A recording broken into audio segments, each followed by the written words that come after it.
प्रणम्य शिरसा देवो पितामहो महेश्वरो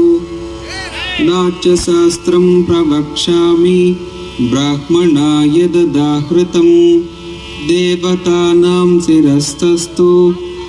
गुरूणाम् आश्वसंस्थितः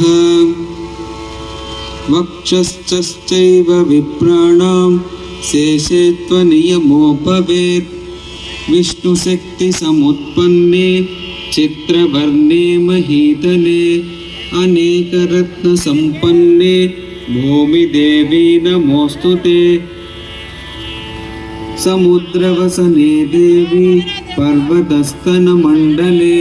नाट्यं करिष्य भूदेवी पादघातक्षमस्व मे कटीकर्णसमायत्र कूर्परांसशिरस्तदा समुन्नतवुरश्चैव सौष्ठवं नाम तद्भवेत् प्रायेण करणे कार्यो वामो वक्षस्थितः करः चरणश्चैवानुगच्छापि दक्षिणस्तु सुभवेत् करः।